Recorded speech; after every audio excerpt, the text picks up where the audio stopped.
Here we are. Wow.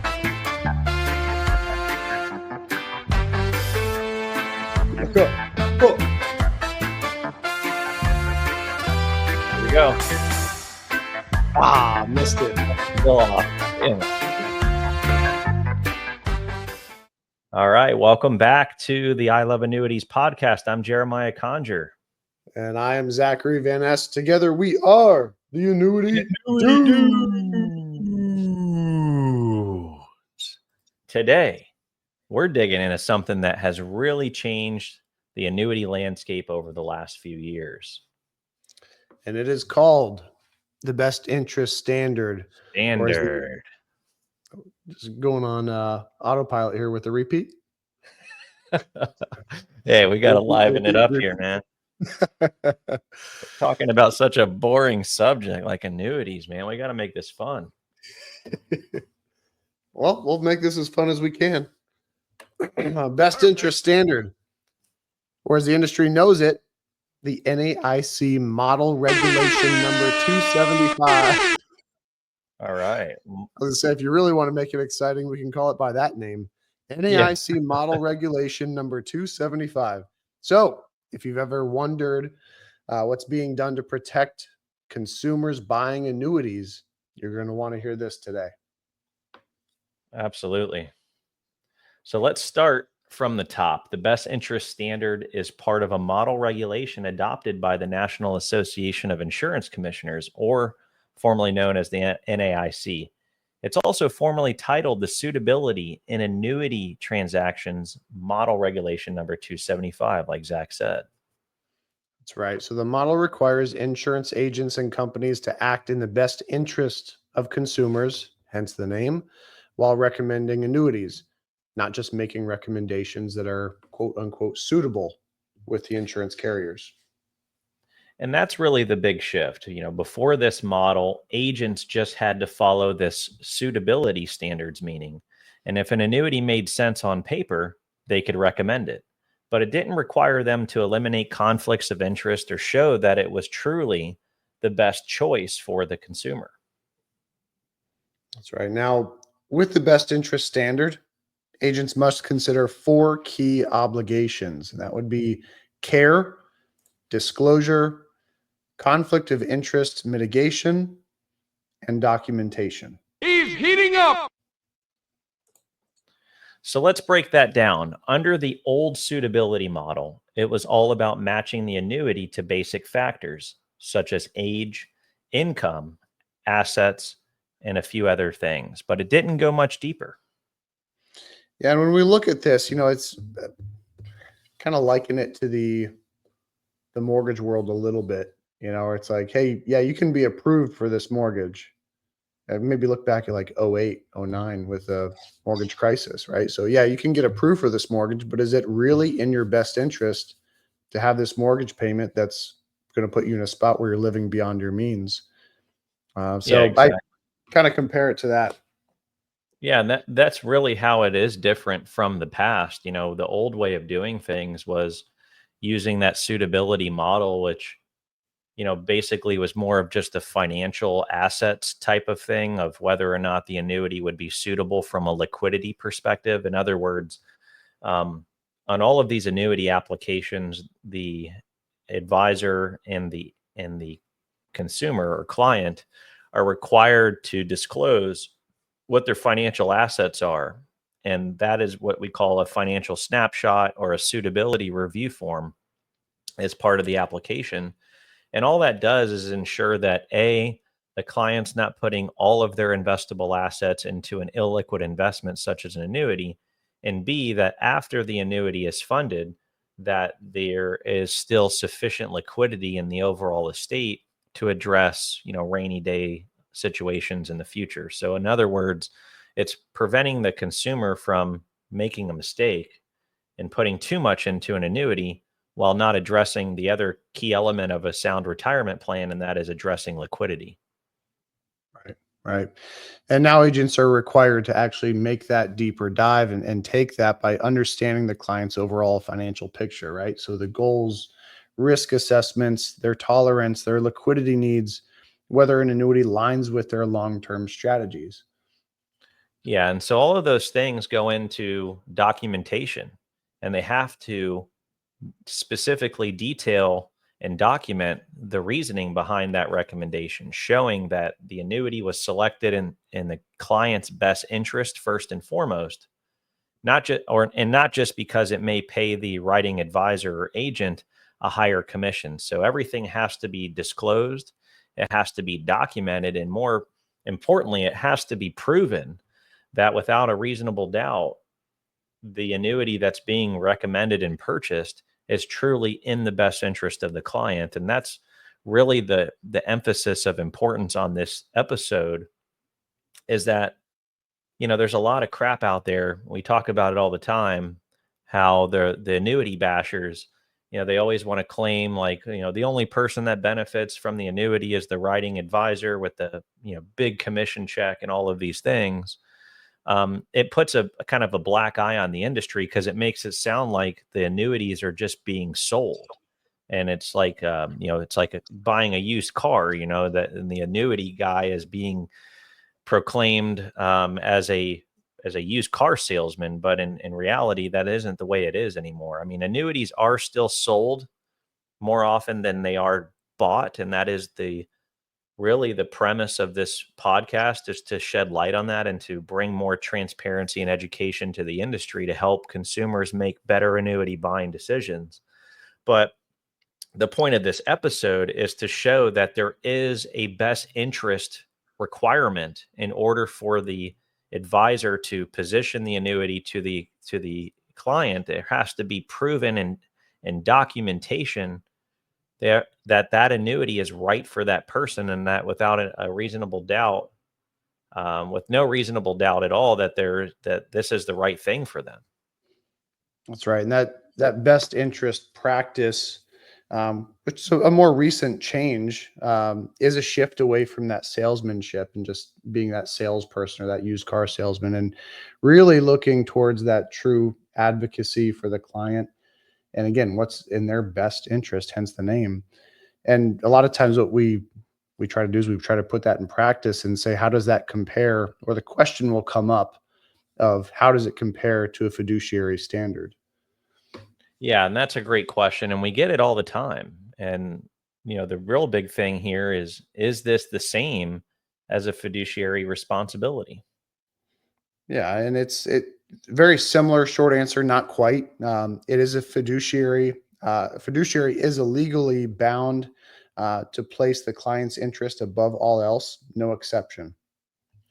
And some would argue, that, and I'm one of them. I think the best interest standard is a fiduciary responsibility. Like, why isn't it? Why? How Yeah. could it not be? I mean, when it comes to best interest is best interest. It's a pretty clear cut and dry description. And with that best interest standard, I guess technically, insurance professionals that represent annuities still aren't fiduciaries by the word, but I believe by the action they are. By the action they are, because they're following this best interest standard. But the rules closely mirror fiduciary duties in spirit, but there's no legal fiduciary title. But the regulation imposes similar behaviors. That's the point I'm trying to make, is like, on paper, legally, we cannot use as a annuity advisor, we cannot say that we are a fiduciary, which, I think that's a load of crap, but that's just the way that the regulations unfolded. And, it doesn't mean that in the future, an annuity advisor won't be able to use that term. But on paper, we're not allowed to use that title, but in process and in action, we are still following the same exact responsibility and imposing the similar behaviors that a fiduciary would. Yeah, and I believe I've brought this up in the podcast before, but if we take a look at a quote unquote fiduciary, somebody who's got the proper licensing for that, Should they have the And there's going to ability be a few, to? let me cut you off there real quick. Yep. There's going to be a few roles amongst different industries that can legally use a fiduciary term, and that would be lawyers and investment advisors, people that have a Series 65 license that can give investment advice. They're legally allowed to claim they are a fiduciary. And so for those who carry that license, who have the ability to assist in market-driven investments and have the ability to sell annuities as well, part of the question that we pose in our position of being solely annuity association, positioning only annuities, is, well, while you've got the ability uh, to position an annuity and you've got the necessary license to say you're a fiduciary, if you don't have all the tools needed for the job, are you really looking, are you as good as that fiduciary standard? Because if let's say an advisor has 5 annuity carriers they work with, that doesn't answer the question for one client in every case. So is it really 100%. solving the problem? I agree 100%. And the other thing too is, like, there's a lot of the investment advisors or Series 65 licensed advisors that completely bash annuities and don't ever recommend them to their client base at all. Is that truly being a fiduciary? I think there's a lot of, it's subjective, right? Like, what is a fiduciary and how do they act? Well, it's subjective because their bias is influencing what they are calling their fiduciary recommendation. So, with that being said, I don't believe that a true investment advisor that is touting the fiduciary term, I don't think they truly are acting accordingly or abiding by that rule if they're not offering annuities to their clients. And that is because it is scientifically, mathematically, and economically proven that having an annuity, the guaranteed income annuity in a retirement plan, is a far more optimal approach than doing it without one. And it's proven in so many ways. And so to say that you're a fiduciary, but you hate annuities, that's a conflict. There's like, it doesn't line up. And the other thing too, unless you're just some type of investment advisor that your entire client base has a super high risk tolerance, which we know people going into retirement usually don't have, or generally speaking, don't have a high tolerance for risk. If that were the case, though, then you can say, well, investments are the best way to go about this because of your risk tolerance being very high.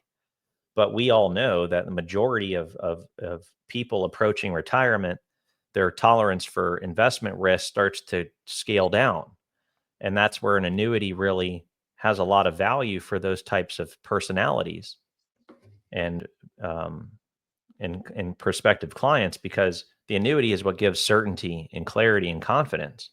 And if you don't have a solution for those types of people, then you're not acting as a fiduciary. That's my 2 cents on it. Yeah.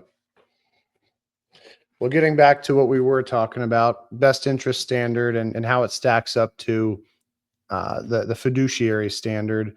One other component that's important to know with this best interest standard is it does require conflict mitigation. So, for example, the agents do have to disclose the commission structures and cannot recommend an annuity that benefits them more than it benefits the consumer. That's true. And so while it's not identical to what a registered investment advisor must do under the SEC's fiduciary standard, it gets very close, and ultimately as close as it gets, especially from the consumer's perspective and benefit. Right, right. So when we look at that best interest standard, it is a consideration to know that not every state has adopted that standard. Um, so far, the regulation is not federal, but is individual states that have adopted it. Yeah, and that's going to be the tricky part, is that the regulations over insurance products, which annuities, fixed annuities do fall under, They are not a security, so they're not being governed by the SEC.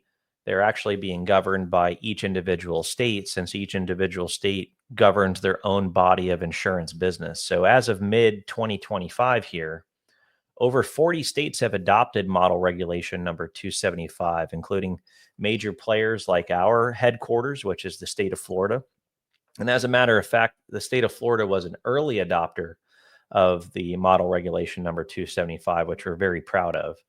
Other states include California, Texas, New York, Illinois, Pennsylvania, Arizona, North Carolina, and Georgia. So, a lot of the larger states have adopted this model regulation. And really, we ultimately do envision all of them. So we've got 10 more states to come on board. And it's really just a matter of how quickly those bodies of government move within those individual states. Everybody moves at their own pace. And I will tell you, if you've ever had to do anything around getting permits or anything that has to do with your government, they move at a snail's pace. No offense, but they do. But it's just a matter of time until those other states come in and adopt this model regulation, which we're looking forward to. Here, pop quiz though, Zach, can you name every state in alphabetical order? Is it a pop quiz or a yes or no question? Because I can answer that real quick. Well, if the answer's, I guess the answer would be no then, right? Yeah. Well, what if I told you I could? I mean, how fast can you go? Alabama, Alaska, Arizona, Arkansas, Colorado, Colorado, Connecticut. Alabama, Alaska, Georgia, Florida. I can't do it. All right, I tried. Ooh, that was hard. Forgot Arkansas. That's why I knew I forgot one A. Dang it. Arkansas. Yeah, that's right. Now it's tough. Actually, there was a song when I was in elementary school that was like alphabetically naming each state, but it was like in a cadence of a song. Yeah, you started flowing at the beginning of it. I was waiting for Alabama. Let's see if I can remember. This is like back in like second grade. Alabama, Alaska, Arizona, Arkansas, California, Colorado, Connecticut, Delaware, Florida, Georgia, Hawaii, Idaho, Illinois, Indiana, Iowa, Kansas, Kentucky, Louisiana, Maine, Maryland, Massachusetts, Michigan. All right, I'll stop right there. I can do it though. We just need to actually record it to a beat next time. Yeah, exactly. And we'll just do one separate podcast of you doing that to a beat. By the way, everybody, here are the states that follow the best interest standard. There you go. We'll save that for the next one. That's right. And just so you know, for the most up-to-date adoption map, I don't know, most up-to-date map of the best interest standard, which states carry that, you can check that out at NAIC.org. So feel free to check out your state. You can see if you fall within that. But the trend is clear. Ultimately, this is becoming a new standard for us. And if you're in a state that hasn't adopted yet, odds are it is coming soon. But rest assured, if you work with us, we're licensed in all 50 states. And because of our headquarters being in the state of Florida, which is an adopter, we follow that standard. Yep. And we have for a long time. I mean, it's 5 years or more since Florida adopted it, or at least, let me put it this way. Since we incepted as a company, we've always followed that standard before it was the standard. Ethically and morally, that is something that has always been in our DNA as a founding building block of our organization. It's something that we set out to do from day one. And back then we called it the fiduciary framework. I know we're not supposed to use that word, but hey, it is what it was. That's something we used internally as in terms of what we called it. But either way, it's something that we do. Every advisor in our organization follows that standard, and you will not find a better experience if you're truly wanting to compare all of the annuities on the independent annuity marketplace and understanding, more importantly, how they stack up against, all the others and how they can meet your objectives in the most efficient and optimal fashion possible. Yep. I think it was Bill Belichick that said, the Patriots head coach at the time, he said that the standard is the standard. You kind of chuckle at it Billy at first. Billy Belly. Billy Belly. You kind of chuckle about it at first, then you look at it and you say, for us, our standard is the standard, and that we are following exactly that. That's right. And But we're blazing a trail. We're one of the few companies that are doing what we're doing. yeah. And we're proud of that. From our end of it, let's talk about impact, right? So how does this impact consumers? How does it impact you from your end? What does it mean for you? The retiree or pre-retiree trying to figure out if an annuity is the right fit. Yeah. So for one, it means you're now getting a higher level of protection. Your advisor must fully understand your situation, disclose all conflicts and compensation. That actually will be on the application, and justify the recommendation with detailed and documented reasons, and then keep records to also back it up. So those are the ways that the industry are improving, is holding these advisors accountable to making the right recommendation that's truly in your best interest.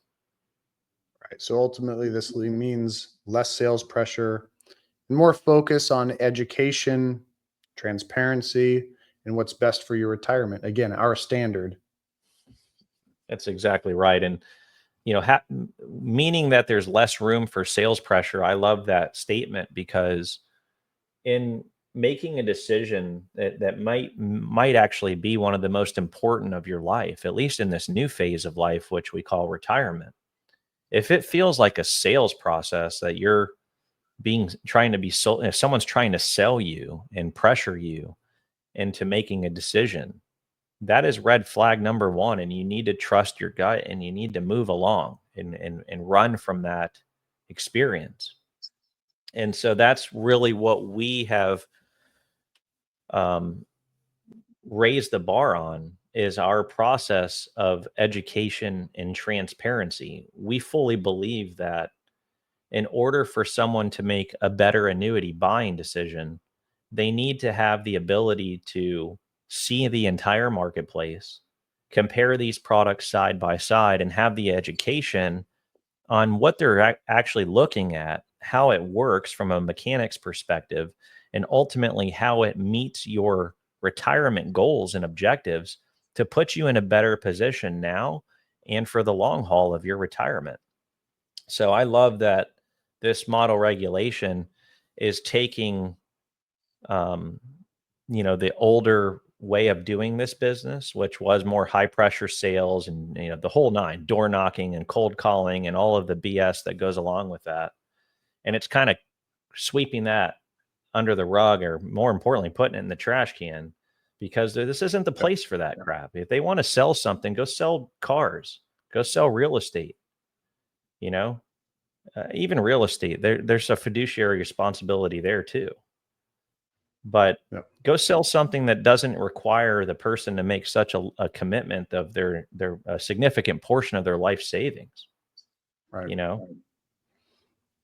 So no, it's life changing what we do, and it's part of why it's a passion of why I love what we do. Having a career where I can add value to someone's life and I can improve it. There's a lot that comes behind that, and it means a lot to me to be able to do it. So having a passion to do it right is what's most important. yeah, I love that. I love that you said that. And I share the same sentiment. I mean, since day one, this has never felt like work. It's never Right. felt like a job. It's truly like just awe-inspiring that we can have such an impact on someone's future. And it motivates me, I know it motivates you, to do the right thing.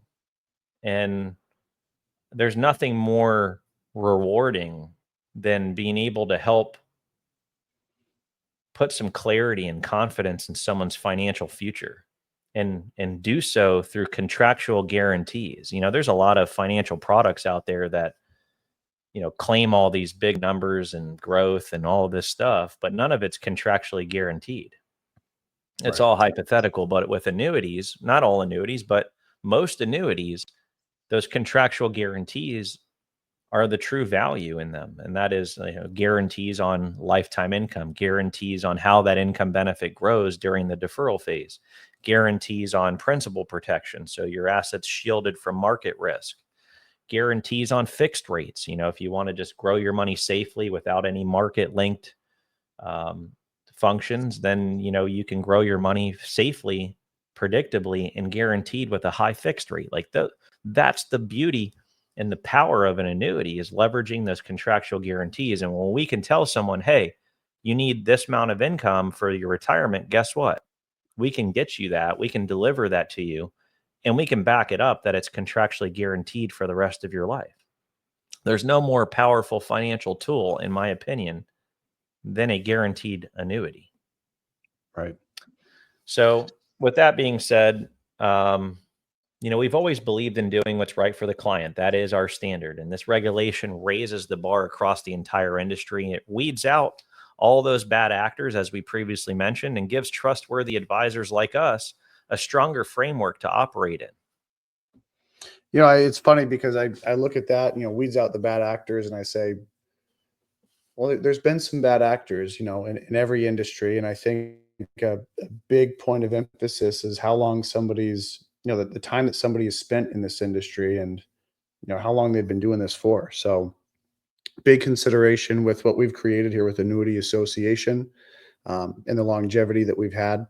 So it's awesome. But ultimately, when you are planning to meet with an annuity professional, some questions to ask.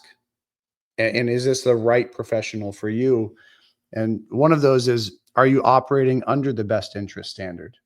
Do you function in that capacity? We point that out on our website. Not only that, but Yeah, you can Zach, also can you check out repeat our that better. first bullet point? Yeah. Are you operating under the best interest standard? It cut out a little bit there, so I wanted to make sure that I got you. got repeated there. And we really try to put emphasis on that. Obviously, we've done that in this episode, hence what this episode is titled, but we show that on our website. I think it's very apparent in our reviews on the Better Business Bureau. Secondly, how are you compensated as a professional? This is something that has to be disclosed. We have to talk about this. This is something that we will talk about. Next, what alternatives did you consider when you're making that investment? Have you talked about all the annuity types? Have you talked about if you have liquidity after putting money into an annuity? Or is this really the best tool for you? And lastly, can you show me why this is the best fit for me and my family? So a question Exactly. to consider. Yeah, that last one there is important to us, especially because that's what we do. We show you. We don't tell you. We don't just recommend and one product and say, this is it. Let's sign the paperwork. We show you not just why, but how that recommendation is the best fit for your needs. And we compare it across the hundreds of other products in that field, in that category. And that's what we're about, is backing up what we claim by showing you. And we show you we can help you by helping you help yourself understand what you're looking at, understand how this annuity compares to the next, and ultimately help yourself make a better annuity buying decision. We're not here to sell anything. We're here to show you all the options, unveil the curtain, show you what's under the hood, and say, hey, this is how this one works. This is how the next one works. And here's how you would compare them apples to apples. Which one do you like? What questions do you have? And we take a very consultative approach to positioning these annuities so that you can have confidence in yourself and your ability to make a decision, because ultimately that's what this is about, making a decision whether or not an annuity is right for you, yes or no.